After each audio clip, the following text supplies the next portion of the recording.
고등학교는 돌봄은 없으니까요. 그냥 이제 방과 후 교실, 방과 후 학교가 있는데, 근데 큰 범주로 보면 학교 안에서만 이루어지는 게 아니라 학교 밖에서 이루어지는 방과 후 학교도 있는 셈이죠. 그게 이제 경기도의 경우는 꿈의 학교나 꿈의 대학도 크게 보면 그 범주에 들어간다고 볼 수 있습니다. 그런데 이제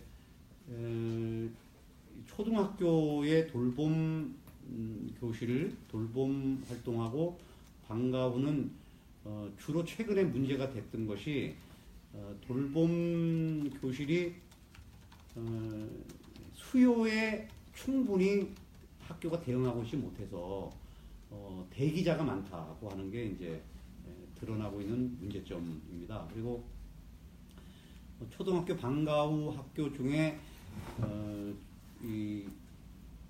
이제 선행교육 금지법으로 인해서 올해 2월에 초등학교 1, 2학년 방과 후 영어 수업을 못하도록 됐습니다. 그래서 그 문제 때문에 지금 상당한 혼란이 있는 게 지금 중요한 이슈이죠. 그리고 중학교, 고등학교의 경우에는 방과 후 학교가 특히 이제 고등학교에 이제 문제가 많이 생겼는데, 그것은 현 이제 경기도 교육감 체제에서 이렇게 야간 자율학습이나 또는 방과 후 학교를 좀 적극적으로 하지 않는 그 방침 때문에 석식도 학교에서 제공하지 않고 이제 그런 것 때문에 그 방과 학교가 굉장히 위축되어 있어서 그로 인해서 사교육으로 대체해야 되는 이런 현상, 또는 학생들 요구에 맞는 방과 학교가 제대로 제공되지 않음으로 해서 나타나는 학력 저하 현상, 이런 게 이제 최근에 상당히 문제가 되고 있습니다. 그래서 큰 개요와 이제 현황을 말씀드리면 이제 그렇게 볼 수 있고, 또 하나 중학교에서의 이제 방과 후 학교 관련 말씀드리면, 그러니까 이제 방과 후 학교에 대해서 좀 소극적이고 또 부정적이다 보니, 현재 이제 그 교육감 체제에서 부정적이다 보니 이 중학교에서도 방과 후 학교가 활성화되지 못하죠. 이제 거기에다가 자유학기제를 이제 좀 확대해서 영계 자유학기제 내지는 영계 자유학년제까지 이렇게 얘기되다 보니까 왠지 학교 정규 수업도 좀 느슨해지는 측면이 있고, 또 그런 상태에서 방과 후 학교를 열심히 좀 하기 어려운 분위기도 있고 해서 전반적으로 중학교에서 사교육이 훨씬 심해지고 있지 않느냐 하는 우려가 있고, 또 그래서 학부모들의 사교육 부담이 더 늘어나는 것으로 이렇게 많은 학부모들이 문제를 제기하고 있습니다. 그래서 그런 불만이 상당히 많습니다. 전반적인 그 개요와 현황을 이제 그런 정도로 말씀드릴 수가 있을 것 같습니다. 그거를 그런 문제의식을 이제 바탕으로 해서 제가 몇 가지 뽑은 거를 말씀을 드릴 텐데, 우선 첫째는 초등 돌봄 교실은 대폭 확대해서 대기자가 없도록 하는 이제 그런 정책을 취하겠습니다. 그건 이제 아까 개요를 말씀드렸습니다만, 그 경기도 교육청이 올해는 그 워낙 대기자가 많으니까, 대기자가 저희들이 파악하기로는 2017년에 4,100여 명이 대기자로 이렇게 발표가 됐습니다. 그래서 그런데 이제 현재 경기도는 한 160실 정도를 늘리겠다는 방침을 가지고 있는데, 그러면은 한 3,500명 정도 이제 수요를 충족하게 되죠. 그렇다 하더라도 한 500명 이상, 600명 이상이 이제 대기자가 되는 것이죠. 근데 이거는 이제 지역별로도 왜냐면 공실이 있어야 보통 이제 돌봄 교실을 만드는데, 돌봄 교실은 일반 학급처럼 그렇게 되어 있지 않고 아이들이 이제 그 좌식 이렇게 앉아도 있을 수 있게 이런 식으로 되어 있기 때문에 일반 교실로는 잘 안 됩니다. 별도 교실이 있어야 됩니다. 근데 아시다시피 이제 신시가지 같은 곳에는 그 그 공실이 없는 경우도 많기 때문에 그런데 우리 학교가 모자라서 더 지하되고 이런 것도 많기 때문에 지역별로 이걸 다 충족하기가 사실 어렵습니다. 한꺼번에 다 하기 어렵습니다. 그렇기 때문에 그것이 가능하려면 돌봄 수요를 다 충족하려면 임시적인 처방도 많이 해야 되고 또 학교 내에서 못하면 지역사회, 지역아동센터라든지 이런 게 연계해서라도 이제 그런 수요를 다 충족하도록 애를 써야만 합니다. 그러니까는 다각적인 노력을 하지 않으면 이렇게 학교만의 노력으로는 잘 안 되는 측면이 있어서 그런 노력까지를 다 해서 어떤 초등 돌봄 교실, 이런 돌봄 교실에 그 요구가 있는 학생과 학부모의 경우는 이제 저는 제가 제로화하도록 그렇게 하겠다는 방침을 말씀드립니다. 이제 두 번째가 초등학교 1, 2학년 방과후 학교 영어 수업에 관한 것인데요. 저는 이게 이제 그 선행학습 금지법 때문에 지금 현재 교육부 방침이 이제 하지 못하도록 하는 것이어서 여러 가지 어려움은 있겠습니다만, 제가 교육감이 되면 최대한 그 초등학교 1, 2학년 방과후 영어 수업을 할 수 있도록 할 생각입니다. 그러려면 이제 이 교육부하고 협의를 좀 상당히 해야 된다고 생각하고, 그리고 다른 이제 교육감들하고도 상당히 좀 협의를 해서 공동 보조를 해야 된다고 봅니다. 근데 이거는 현행법으로는 어쨌든 이제 금지하게끔 지금 되어 있는 상황이지 않습니까? 그러니까 그런 상황이어서 이렇게 빨리 저는 이 규정을 개정할 수 있도록 저는 노력을 기울여서 학교 현장의 혼란을 빨리 없애는 것이 좋다고 보고, 이제 그 근거는 사실 유치원에서 아시다시피 지금 영어 방과후죠. 거기도 특기 적성 활동으로 특별 활동으로 영어 교육을 하고 있습니다. 물론 거기는 이제 그 문자를 가르치기나 이렇게 하는 놀이 중심의 영어 수업이죠. 대체로 영어 학원은 좀 다릅니다만 유치원에서는 유치원도 그런데 잘 이렇게 우리 그 사실상 지금 의무화되어 있는 교육 과정이지 않습니까? 사실상 그러니까 누리과정이라고 하는 건 국가에서 제공하는 과정이니까. 근데 그 유치원에서도 특별활동으로 영어 수업을 거의 다 하고 있는 게 현실인데 초등학교 1, 2학년 때 영어 교육을 전혀 못하게 하는 것은 우선 현실에도 전혀 맞지 않고, 그래서 그냥 혼란이 있는 것이죠. 그렇게 되어 있고, 또 놀이 중심으로 영어 교육을 하는 것이 또 언어 발달 학적으로 보아도 크게 무리가 되지 않습니다. 그래서 많은 나라에서 초등학교 입학 시기에 혹은 유치원 시기에 외국어로서의 영어 교육을 그 발달 수준에 맞게끔 다 하고 있고, 또 그거를 통해서 국제적인 문화 교류에 또 이런 그 국제화의 어떤 이런 그 국제 시민으로서의 국제 시민 교육, 다문화 교육도 함께 하고 있는 것이기 때문에 이것을 초등학교 1학년 때 하지 않는다는 건 좀 넌센스입니다. 특히 우리 같은 그 매우 그 국제적인 환경에 민감하게 살아가는 이 대한민국 국민을 키우는 교육에서는 바람직하지도 않다고 보기 때문에 이것은 빨리 적어도 정규 수업에서는 본격적으로 영어를 가르치는 게 초등학교 3학년이라는 것을 지키더라도 방과후에서는 유치원부터 초등학교 1, 2학년에서도 자연스럽게 할 수 있도록 하는 것이 옳다고 보고, 또 그것이 사교육을 줄이고 부모들의 이 불안감도 줄일 수 있는 것이라고 생각하고, 또 어린 나이에 그 영어 차별 이런 것들도 줄일 수 있는 것이라고 보기 때문에 저는 이거는 적극적으로 1, 2학년 때 할 수 있도록 그렇게 방침을 가지고 하고자 합니다. 그 다음에 이제 세 번째가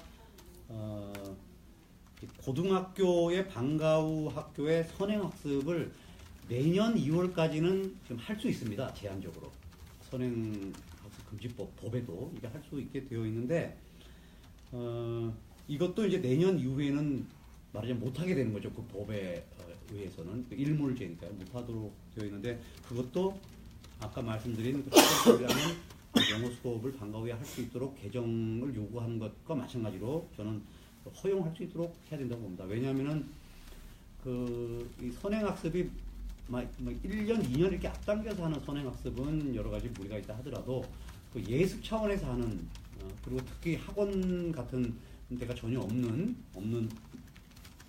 그 농사농촌이나 이런 특별한 지역, 이런 지역에서는 학교에서 방과 후 수업을 통해서 일정한 선행 학습을 하도록 해야 전국이 다 똑같은 대학 입시를 치르는데, 특별한 지역에서는 사실 이런 선행 학습을 하는 사교육도 전혀 없는 곳에서 이렇게 방치하는 것은 또 그걸 차별적인 요소가 있다고 생각이 듭니다.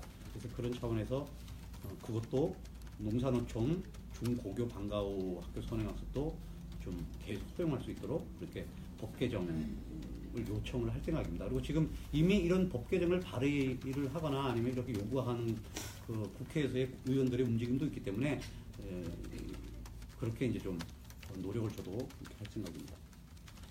그리고 여기 이제 이 밖에도 이렇게 제가 보도자료에는 썼습니다만 직업진로 특성화 방과 후 학교가 상당히 좀 활성화되도록 저는 해야 된다고 봅니다. 이거는 뭐냐 하면은 지금도 하고 있는 것이죠. 그러니까 그 전문계 고등학교, 그러니까 이제 특성화 고등학교에서는 그 학교의 전공과 전공에 해당하는 그런 이 방과 후 특성화 교실을 지금도 열고 있고, 또 그건 물론 무상으로 하죠. 그 열고 있는데 거기에 보다 많은 인문계, 그러니까 지금 일반계 고등학교 다니는 학생들도 그 근처에 있는 특성화 고등학교에서 여는 방과 후 그 특성화 교육 과정에도 좀 참여할 수 있도록 저는 그렇게 좀 그걸 허브로 해서 참여할 수 있도록 하는 이제 그런 정책을 좀 활발하게 할 생각입니다.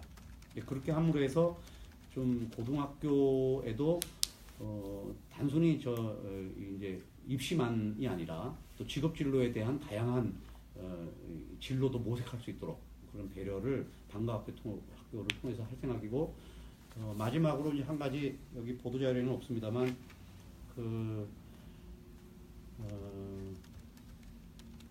지금 현재 교육감 시스템에서 하고 있는 이 꿈의 학교나 꿈의 대학 같은 경우도 저는 문제 제기가 많습니다. 사실 여기에 대해서 특히 이제 꿈의 대학 같은 경우는 일단은 대학까지 가야 되기 때문에 사실 고등학생들이 그 대학이 아주 가까이 있으면 좋은데 그렇지 않기 때문에 아주 거의 한 1%도 안 되는 이제 그 학생들이 가는 문제 때문에 들어가는 비용 대비 너무나 그 사실 수혜 학생들이 적다고 하는 비판도 굉장히 많고, 또 한편으로는 이제 꿈의 학교 같은 경우도 일정하게 그것이 잘 이루어지는, 그러니까 그것도 학교 주변에 그 인프라가 좀 있어야 그런 걸 활발하게 할 수 있는 인프라가 있어야 되기 때문에 지역 편차도 크고 또 생각만큼 이렇게 잘 활성화되어 있지 않기 때문에 들어가는 비용에 비해서 즉 투자하는 예산에 비해서 그 효과가 크지 않다는 비판도 많이 있습니다. 그렇지만 저는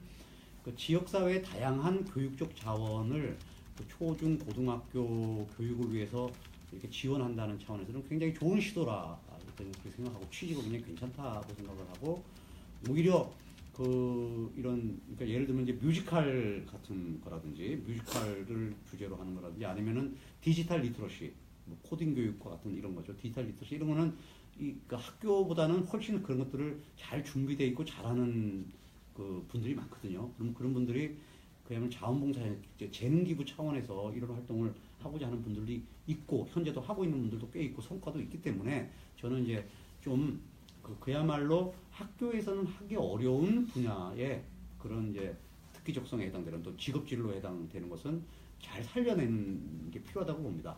그런 명칭을 뭐 꿈의 학교를 단으로 바꾸고 이런 거는 크게 의미가 없다고 생각하고, 또 그렇게 출발했으니 또 잘 되고 좋은 강좌는 앞으로도 계속 이어서 잘 하도록 하고, 다만 그 비용 문제에 있어서 재정 문제에 있어서는 가급적이면은 지역 사회에 그 여유가 있고 그 기능 제고를 하는 형식으로 그런 비용을 많이 줄이는 방식으로 저는 해서 그런 비용들은 학교에서의 어떤 학교 내 방과 활동이나 또는 학교 내 그냥 정규 교과 수업이나 이런, 또는 그 중학교 같은 경우는 이제 자유학기제나 이런 곳에 좀 더 많은 예산이 투여될 수 있도록 그렇게 좀 예산 조정은 좀 할 필요가 있지 않는가 그렇게 생각합니다.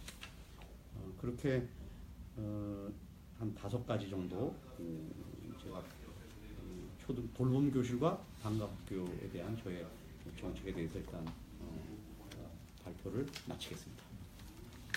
자, 질문 있으면 또 해주시면 좋겠습니다. 있습니다. 저 경제일보 강현숙입니다. 초등돌봄 교실 관련해서 지금 수요를 대폭 확대하겠다라고 이제 얘기를 하셨는데 지금 현재 이제 문제가 되고 있는 게 수요에 비해서 수요를 다 수용하지 못하는 것도 문제가 있지만 수용된 초등돌봄 교실에서 아이들의 어떤 간식의 질에 대한 불만이나 그런 문제점들도 굉장히 많이 제기가 되고 있는 걸로 알고 있거든요. 그리고 심지어 이게 아이들 먹으라고 하는 건지 한참 자라나는 저학년에게 이게 영향이 충분하냐라는 학부모님들의 그 목소리도 굉장히 높은 걸로 알고 있는데 지금 현재 초등 돌봄교실 1인 간식비가 얼마이고 이게 만약에 확대됐을 때 교실이 느는 만큼 그에 따르는 예산 또는 이제 간식비에 대한 부분도 좀 확충이 돼야 될 것 같은데 그 예산 재원 마련 계획하고 그 규모가 어느 정도 되는지 좀 여쭙고 싶고요. 이건 정책과 조금 벗어난 얘기긴 한데 생각보다 쉽게 보수 진영 단일화 후보가 되셨어요. 그와 관련해서 이제 향후에 그 보수 진영 측 타 후보 껴안기에 대한 보관이 조금 궁금하고요. 그 다음에 이제 마지막으로 덧붙이자면 이 선거 레이스 끝까지 완주하실 계획이신지 그 세 가지 좀 질문 좀 무슨 드리겠습니다. 레이스요? 이 도교육감 선거 레이스 끝까지 완주하실 생각이신지 그것까지 좀 여쭙겠습니다.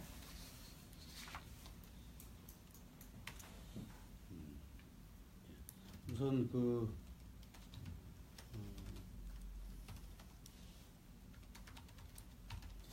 예산 문제는 제가 예산 문제를 아주 자세히 아주 구체적으로 카운팅을 하지 않았는데요. 왜냐하면은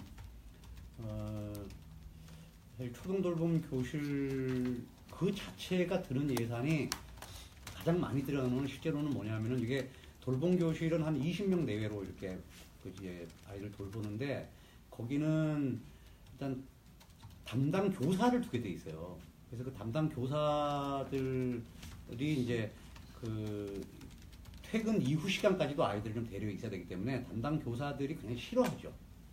우선은 그 굉장히 이제 그게 교사들이 자기 수업에서 가르치는 거 초등은 대부분 다 본인이 담임이고 본인이 하루 종일 가르쳐야 되니까. 근데 이게 굉장히 이제 부담이 되죠. 사실 부담이 많이 되기 때문에 한 학교에 그래서 많지는 않지만 그 학급수가 뭐 보통 한 개 학급 정도 있잖아요. 모든 학교에 또 2개가 있거나 이렇게 있잖아요. 그러니까 크게 부담되고 또 그걸 맡은 선생님들은 부담이죠. 부담이고 이래서 이제 앞으로 그러니까 한 학교에 2개, 3개가 생겨야 되거든요. 이게 점점 여기에 대한 그 호응도가 높기 때문에 돌봄교실은 호응도가 좋습니다. 부모님들이. 그러니까는 이제 그러면은 여기에 보조로 담당하는 교사 외에 이제 돌봄사가 있잖아요.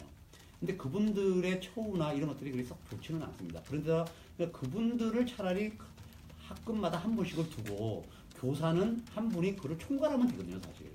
그렇지 않겠어요, 그죠? 그래서 그거는 좀 시스템을 약간 좀 바꿔야 됩니다. 시스템을 좀 바꿔야 돼서 그 시스템을 바꾸는 데 따르는 돌봄사 추가 고용 부담도 들죠. 그래서 사실은 그것도 이렇게 제대로 된 돌봄을 하려면 그게 또 다 제대로 돼야지 거기에 따르는 아이들 이제 급식을 하는데 좀 더 양질의 급식을 한다거나 이런 게 다 수반되기 때문에 실제로는 가장 많은 예산이 제대로 하려면 드는 거는 인건비입니다, 사실은. 그래서 인건비는 실제로 이제 부담이 큰 거잖아요. 물론 이분이 하루 종일 하는 게 아니라 이제 그 최저임금에 따라서 시간에 따르는 일정한 거를 주게 되기 때문에 일반 고용하는 것보다는 그러니까 기간제 교사를 고용하거나 이거보다는 좀 적기는 하지만 어쨌든 여기도 적지 않은 비용이 들어가는 거라서 그거를 고려하고 있습니다. 고려하고 있지만 이제 초등 돌봄 교실이 또 맞벌이 부부들이라든지 여러 가족들에게 굉장히 수요가 크고 학교가 적어도 맞벌이 부부의 경우 이제 아이를 찾아갈 때까지는 학교가 그래도 이렇게 안전하게 케어를 해야 되는 돌봐야 되는 것이 현실이라고 한다면 적극적으로 대응할 필요가 있다. 그래서 마침 현재 이제 교육감 체계에서도 160개 교실을 늘리겠다고 하는 거는 꽤나 열심히 하겠다는 뜻이거든요. 근데도 부족한 부분에 대해서는 완벽하게 저는 하겠다고 생각이 들고 그런 정도의 예산은 당연히 이제 확보해야 된다고 저는 생각을 하고 있습니다. 그래서 그는 예산은 이제 앞으로 제가 이제 공약을 다 정리해서 내놓을 때 대체로 소요 예산이 어느 정도고 그 예산은 어디에서는 어떻게 확보하고 이걸 전체적인 예산 계획을 내놓을 생각입니다. 두 번째로 그 이제 보수 단일화 말씀하셨는데 저는 그 앞으로도 이제 또 다른 그 분들이 또 나오실 수도 있겠죠. 예, 좀 나오실 수도 있다고 보는데 이제 그러면 그거는 그때 또 대응을 해야 된다고 보고 다행스러운 거는 우리 경기도 같은 경우는 지금 그렇게 치열하지 않습니다만 왜냐하면 이제 저 외에 두 분이 더 출마하시겠다고 했다가 두 분이 이제 그 뭐 한 분은 사실 이제 양보를 하시고 또 저를 지지하셨고 한 분은 뭐 이렇게 출마를 하지 않으시겠다는 의사를 밝히셨기 때문에 후보 단일화라는 절차를 거치지 않고 이제 제가 그냥 단일 후보가 돼버린 거죠. 이렇게 되어 있는데 앞으로 또 그런 분이 나오시면은 그 다른 지역은 지금 후보를 단일화하겠다고 하는 그 시민 단체들이 굉장히 활동이 활발합니다. 그러니까 아마도 또 그런 분이 나오시면 그런 시민사회 단체 후보 간에 이제 합의가 잘 이루어지지 않는다면 이제 그런 단체에서 노력을 해줄 거라고 보고 있고 이번에는 지난번 선거 때까지는 소위 말해서 이제 그 중도 우파 혹은 우파의 후보 단일화가 되지 않음으로 해서 패인의 한 요소였다고들 다 느끼고 있기 때문에 저는 이번에는 이제 그분들이 굉장히 강력하게 의지를 가지고 그 후보를 단일화하기 위한 활동을 하고 있는 것으로 알고 있습니다. 그렇기 때문에 저는 그런 후보 단일화를 하는 단체들과 함께 힘을 합쳐서 이제 좀 단일화를 할 수 있도록 끝까지 노력을 해야 된다. 저는 생각을 합니다. 그리고 예, 완주해야죠. 예. 지금 제가 하고 있는 거 보면은 완주를 할 기세인 것 같지 않으세요?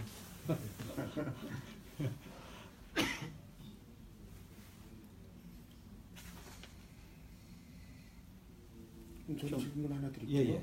저도 사실 오늘 발표하신 이 정책들을 보니까 예. 사실은 다 우리 정부 방침하고 예.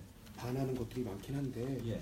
사실 이 초등대공 교실 같은 경우에는 뭐 현 이재정 교육감은 이미 뭐 그 취임 초부터 예. 그 보육과 교육의 기능은 분리가 명확히 돼야 된다 해서 예. 그동안 뭐 정부나 교육부, 행안부 뭐 이쪽에 계속해서 지속적으로 요구를 해왔었죠. 예. 이 돌봄 교실은 학교에서 빼야 된다. 예.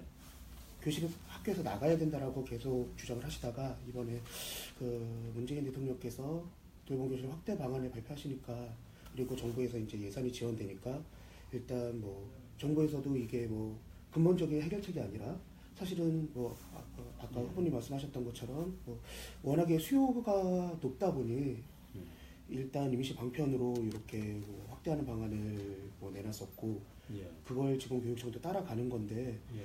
그렇다고 한다면 뭐 사실 저도 이게 예전부터 이제 그 부분에 대해서는 굉장히 생각을 많이 해봤는데 이 초등 돌봄 교실은 우리 공교육 이 울타리 안에서 학교 울타리 밖으로 나가야 된다라고 저도 생각을 많이 하고 있거든요. 예.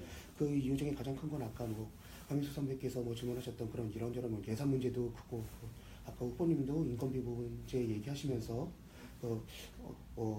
한 그 문제점들을 이렇게 뭐 말씀을 하셨지만 가장 큰 건 일단 이 초등 돌봄 교실이 첫 번째는 맞벌이 가정을 위한 거고 두 번째는 저소득 가정을 위한 거고 세 번째는 이제 다문화 가정 아이들을 위한 거고 그리고 뭐 결손 가정이라든가 조성 가정 뭐 이제 그런 조금 어떻게 보면 말 그대로 집 안에서 가정 내에서 원활한 케어가 어려운 아이들을 말 그대로 돌봄을 해준다는 그 서비스잖아요, 사실은. 근데 지금 현재 이 학교에서 운영되고 있는 초등 돌봄 교실은 이렇게 확대가 된다 하더라도 올해도 이렇게 뭐 도급정원 160개 교실 정도를 늘린다고는 하지만 여전히 오후 5시면 끝나요. 예. 그러다 보니까 현장에서 뭐 이런 말씀도 들어보셨겠지만 학부모님들이 가장 큰 불만이 특히 맞벌이 부부들이 나는 맞벌이를 하질 않으면 집안을 운영하고 삶을 살아가는 게 너무 힘들어서 맞벌이를 택했는데 오히려 5시까지만 아이를 케어해주니까 그 남은 시간, 퇴근 시간까지 이 아이를 맡길 데가 없어서 학원을 보내면서 사교육비가 들어가고 오히려 돈을 더 쓰는 문제가 발생을 하고 있다. 그런 얘기들이 나오거든요. 예. 그래서 뭐 많은 전문가들이 얘기를 하신 게 이 보육과 교육을 확실하게 분리를 해야 된다. 유보교육과 마찬가지로 이것도 마찬가지로 명확하게 분리를 해서 지자체 중심으로 운영을 해야 되고, 그래서 각 지역마다 이 아까 뭐 연계 방안을 말씀하셨는데 지역 아동센터를 지금보다 더 확충을 해야 되고 늘려나가야 된다라는 말씀들을 많이 하세요. 사실 학교를 학부모님들이 요구를 하는 가장 큰 이유는 학교가 접근성이 좋아서거든요. 집에서 가깝기 때문이 가장 큰 이유예요. 두 번째가 일단 학교 울타리는 안전하다라는 인식이 두 번째인 거고, 그러다 보니까 접근성만 높아진다면 이 지역 아동센터가 학부모님들에게는 더욱 크게 도움이 될 것 같은데, 혹시 뭐 오늘 이렇게 일단은 대폭 확대를 한다고 하셨는데, 그럼 계속해서 우리 학교 울타리 안에서의 그 돌봄교실 운영을 앞으로도 추진하실 건지, 아니면 분리를 해서 이것도 역시 뭐 후보님도 일단 임시 방편이고 궁극적으로는 이렇게 분리를 해서 학교에서 밖으로 나가야 된다라고 이제 생각을 하시는 건지, 그게 조금 궁금한데요. 저는 이제 그 학교 안에 공간이 있으면 학교 안에 있는 공간을 잘 활용하는 것은 하등의 문제가 없다고 생각해요, 일단. 근데 이제 아주 길게 보면 지금과 같은 추세로 우리가 이제 합계 출산율이 높아지지 않는 지금 상황으로 봐주는 뭐 1.5 이렇게 높아지기 어려워 보이잖아요. 그게 당분간의 기간 중에는 그런 상황이라면 점점 출생아 수가 이제 줄 거란 말이죠. 그러면은 학교 공간에 현재 있는 학교 공간이 우리 경기도의 일정한 지역은 앞으로 좀 늘겠지만 인구 느는 것만큼 또 아이들은 늘지 않으니까요. 그리고 또 아이들은 오히려 또 인구가 늘지 않는 곳은 아이가 현격히 줄고, 그래서 전반적으로는 아이 숫자가 줄는 게 지금 현실입니다. 현실. 그러면 이제 교실이 극단의 수를 낮추는 걸로 일정한 기간까지는 그러니까 이제 공교실이 안 남겠죠. 근데 이제 그게 좀 더 진행되면 공교실이 점점 또 많아지게 될 테고요. 지금도 이제 구시가지 같은 경우는 공교실이 지금 생기잖아요. 그런 공교실을 이렇게 돌봄교실로 전환해서 쓰는 거는 저는 문제 없다고 생각해요. 그러니까는 공적으로 좋은 자원이 있는데 그거를 일부러 학교 바깥으로 뺄 필요가 없잖아요. 그 학교가 마을에 이상한 시설물이 아니니까 정말 제일 좋은 시설이니까 학교가 접근성도 좋고 안전하고 정말로 좋으니까. 그러니까 그런데 이제 문제를 삼는 것은 그 운영과 경영을 선생님들이 다 떠맡게 되니까 선생님들이 해야 될 고유의 자기 일을 못하고 아무래도 신경 쓰이고 교장 선생님도 신경 쓰이고 선생님들도 가서 한번 돌봐야 되고 이런 게 문제가 된다는 거 아니에요? 그래서 이제 그 업무가 명확하게 다른 돌봄이라고 하는 업무는 좀 독립해서 그것을 그건 이제 교육청이 맡는 수도 있습니다. 학교가 안 맡고 그러니까 지역 교육청이 여러 학교에 있는 돌봄 교육을 지역 교육청이 맡아서 하는 것도 우리가 검토해 봐야 될 하나의 운영 방식이죠.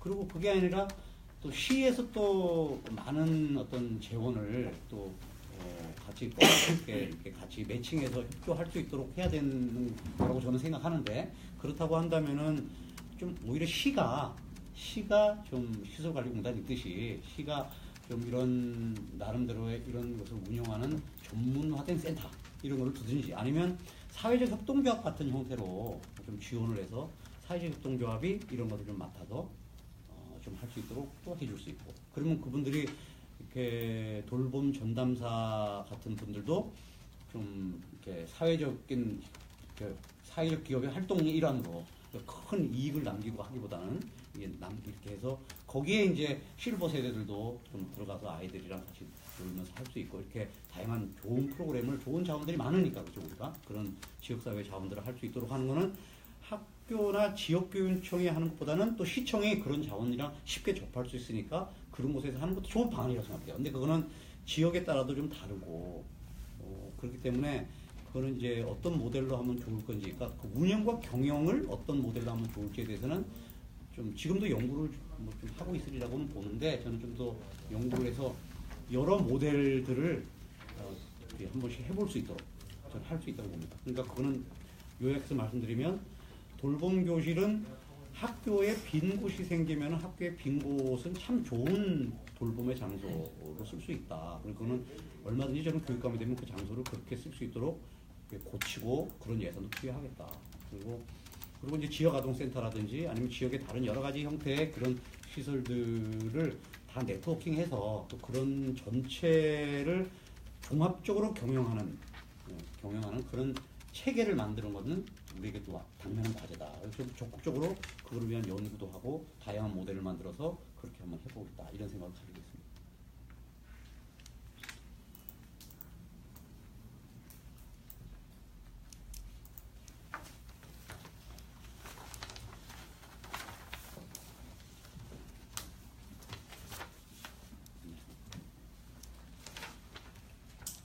더 질문 주실까요?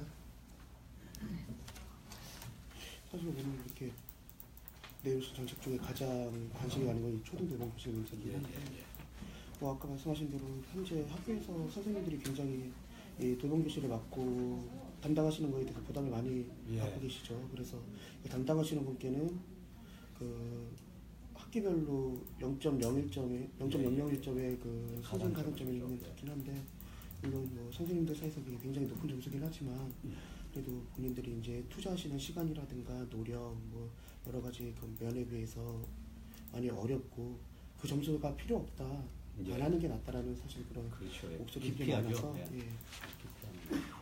방금 말씀하신 뭐 만약에 뭐 이게 공교육에서도 돌봄 교실을 맡을 수도 있다라고 말씀하시면 정말 아까 말씀하신 대로 교육청이 아예 운영을 맡아서 하시는 것도 하나의 방안이 될 수 있을 것 같아서. 그리고 이제 이거가 연관돼 있는데 제가 정부에서도 논의 중이라서 말씀을 안 드렸지만 그 초등학교 수업을 이제 오후 4시, 3시? 네. 그죠? 그러니까는 지금 이제 5, 6학년이 오후 3시까지 하잖아요. 근데 이제 1, 2학년, 3, 4학년도 다 오후 3시까지 하겠다. 그래서 그 의무 방과후 학교를 하겠다는 방침을 내놓은 바가 있고, 그거에 대해서 또 교사들, 초등학교 교사들 내에 이제 상당한 반발도 있고 이렇잖아요. 그런데 이제 그 점은 그 교사들, 그러니까 초등학교 교사는 중고등학교 교사랑 다르지 않습니까? 초등학교는 그냥 담임이 1교시부터 그냥 6교시까지 다 5교시까지 가르치는 시스템이라서 거기에 그냥 오후 3시까지 하라 그러면 정말 안 되는 거죠, 그거는. 그러니까 이제 그거를 이제 중고등학교는 이제 교과 담당이니까 자기 수업만 해서 뭐 수업 시수가 한 15시수에서 한 18시수 이렇게 하면 되니까. 근데 초등학교 교사는 거의 지금도 20시수 가까이 하잖아요. 그러니까 이제 초등학교를 3학년, 1, 2, 3, 4학년도 3시까지 하도록 해서 의무 방과후 학교를 하려면 그걸 의무 방과후 학교라는 말이 안 되는 거니까. 방과후 학교가 어떻게 의무가 될 수가 있어요? 정규교과가 아니니까 그냥 정규교과를 오후 3시까지 1, 2, 3, 4학년도 다 한다. 이런 정책은 저는 찬성이고, 다 하게 되면 그러면은 이제 상당히 많은 정규교과의 1, 2, 3, 4학년은 정규교과에 교과 전문 교사를 많이 넣어야 되는 거죠. 예를 들면은 이제 그 한 중간에 있는 한 2교시는 체육활동이나 예술활동 같은 걸 넣어서 예술, 체육, 교과 전담 교사가 들어가서 선생님은 해방되도록 이렇게 하면 이제 그 돌봄에 대한 그 요구가 많은 부분이 또 해소되잖아요. 어차피 그렇게 되니까. 그리고 이제 보통 초등학교도 방과후 학교를 그래도 하나, 둘은 하게 되니까. 그러니까 좀 5시, 6시에 이제 아이들 찾아가는 엄마들은 특별히 돌봄 교실을 하는 게 아니라 방과후 학교를 그냥 하면 되니까, 돌봄 형식의 돌봐주는 방과후 학교 같은 거를 하게 되면 초등 돌봄의 많은 수요가 저는 그렇게 해소될 수 있다고 봅니다. 그러면 학교에서 그저 한 5시나 6시까지는 데리고 있습니다. 그러면 이제 우리 사회가 전반적으로 지금 많은 분야가 바뀌는데, 저는 우리 사회가 급격히 바뀔 하나의 요소가 저는 있다고 보는데, 지금 같은 저출산 특별대책이 정부로서는 세우지 않을 수 없으니까. 그럼 뭐라고 보냐면은 초등학교까지의 스스로가 이제 자기 스스로 이렇게 그 생활하기가 어려운 그러니까 초등학생까지의 자녀가 있는 경우는 제가 보기에는 앞으로는 맞벌이 부부라 하더라도 한 4시 이전이면은 집에 보내줄 수 있도록 하는 그런 걸로 저는 사회가 곧 바뀌리라고 봅니다. 그렇게 안 바뀌면은 저출산 문제 해결이 안 되니까. 지금 샘는 나겠네요.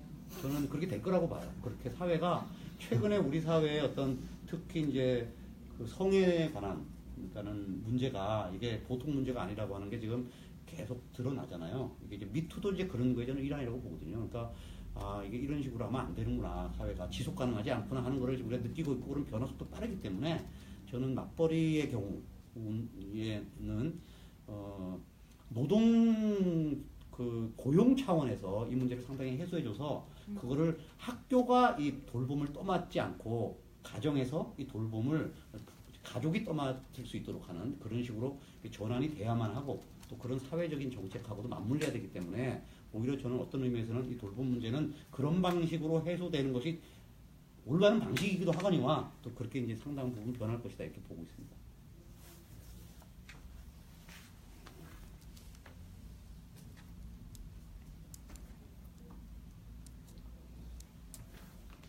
저 방과후 학교를 하게 되면 이제 예산이 제일 큰 문제죠. 근데 최근에 성남, 용인, 또 수원에서 그 예. 교복을 지원해 준다 그러거든요. 예. 근데 그걸 돈으로 준답니다. 돈으로. 예. 교복을 30만 원 한 학생당 예. 30만 원 줍니다. 근데 이제 그 교복 실제로 제작하는 사람들은 공개적으로 입찰을 해서 업체를 지정해서 교복으로 줘야지 왜 돈을 주느냐, 그런 얘기도 하거든요. 그러니까 이 방과후 학교도 같은 경우에도 이제 물론 이제 정치를 하시고 이제 의원님을 국회의원을 지내셨으니까 예산 확보하는데 남들보다도 좀 유리할 거라고 생각은 하고 있는데, 지자체하고도 같이 협조를 해서 그 예산 문제를 좀 하는 건 어떠신지. 예. 근데 지금 그 이제 교복 말씀을 하셨으니까, 근데 교복은 이게 이제 교육감이 지금 내놓은 공약 아닙니다. 이거는 교육감이 하겠다 그런 지자체에서 것도 없고, 예, 시장님들이나 예. 또는 시장에 이제 출마하려고 하는 분들이 아마 공약이 본물처럼 쏟아질 거라고 보는데, 예. 유권자들한테 주로 위해서 이제 뭐 그런 점이 있고, 근데 그래서 이제 뭐 용인 시장님, 뭐 성남 시장님, 뭐 이래서 지금 이게 쭉 이미 올해부터 지급하고 있는 데도 있고, 지금 보건복지부에서 그게 이제 허용이 돼서 한 데도 있고, 또 앞으로 공약을 막 다들 할 걸로 저렇게 보고 있거든요. 근데 이제 교육감이 되려고 하는 사람 입장에서는 뭐 이러저러한 논쟁이 있습니다만, 교육감이 되려고 하는 사람 입장에서는 그래도 우리 아이들 시장님들이 그게 다 시민 세금이지만 그 공짜가 어디 있어요, 세상에? 무상이 어디 있어요? 다 시민 세금으로 이제 학부모들 부담을 덜어주겠다고 하는 거니까 이렇게 준다는 거에서 교육감이 되는 입장에서는 뭐 반대할 의사는 없고요. 저는 뭐 그렇게 하면 학교에서는 또 아이들 부모들의 이제 그 부담이 좀 덜어지니까, 우리 학부모들 부담이, 그러니까는 이제 그렇게 되는데, 근데 아까 여기 이제 돌봄 교실 같은 경우는 그 많은 부분은 이제 교육감도 부담을 해야 되죠. 학교 내에 돌봄 교실을 설치하는 거는 교육감 부담을 해야 되는데, 아까도 그 말씀 좀 드렸습니다만, 지역사회에서 이제 그 돌봄을 하는 기관들이 있고, 그거를 이제 그 도나 시에서 지원하는 시설들입니다. 그런 시설들은. 그래서 이제 그런 것들이 좀 더 활성화되고, 또 그런 곳에서 일하는 분들의 처우도 좀 더 개선되고, 그리고 그 아이들이 있는 곳이기 때문에 환경도 좀 좋아야 되거든요. 거기서도 이제 아이들 급식도 좀 좋은 식자재로 좋은 급식을 해야 되고, 또 그 돌봄 그 교실에 지역아동센터라는데, 지역아동센터의 그 환경도 좀 좋아야 되고, 건물도 좀 깨끗한 데 있어야 되고, 여러 가지 안전해야 되고, 그러니까 그런 것들이 다 이제 비용이 수반되는 거거든요. 근데 그런 비용은 현재로서는 이제 도지사, 시장님들이 이제 도우비로 됩니다. 지금은 그 돈으로 되는데, 그런 데가 좀 많이 생겨나면 아무튼 학교에서 돌봄을 통해서 발생되는 비용이 좀 줄죠. 우리는 예산이 좀 줄죠. 그래서 지역사회에 제가 도움 요청을 많이 해야 됩니다. 그것도. 네. 더 질문이 없으시면 이것으로 간담회를 마치도록 하겠습니다. 감사합니다. 오늘도 세 분이나 와주셔서 너무 감사합니다. 걱정을 많이 하더라고요. 안 오실까봐, 많이 안 오실까봐 걱정을 너무 많이 해요. 세네 시에 퇴근시켜주면 아직까지 이게 지금 저쪽에서 후보가 결정이 안 돼서 그런지 이게 뜨겁지가 않나 봐요. 정책 대결이 지금 일어날 수가 없이 혼자서 계속 마이웨이를 하는 것 같아서 아마. 그런 얻으시려면 이제 선생님들한테 돌봄 교실을 하게 되면 선생님들은 좀 싫어할 텐데, 제가 생각할 땐 기간제 교사 있잖아요. 기간제 교사 예산이 많이 후반되겠지만 기간제 교사를 쓸어서 돌봄 교실 선생님 지금도 돌봄 전담사는 이제 그런 분들이죠. 기간제 교사는 아니지만 기간제 교사는 돈이 더 많이 들고 돌봄 전담사라고 있어요. 돌봄 전담사. 그런 분들이 해요 지금도. 지금. 개인적으로 더 이상은 비정규직은 세네시 퇴근이면 저출산 걱정 없죠. 그렇죠. 저는 그게 답이라고 봅니다. 제가 아이조화 특위위원이었거든 당에서. 그거는 이제 교육만 하기라 이제 좀 복지하고 사회 여성하고 다 합쳐서 하는 그 소위 아이조화 특위. 아이 키우기 좋은 사회 만들기 특별위원회 위원장했어요 제가. 그래가지고 이제 관련된 그 보고서를 만드는 제가 일을 했어요.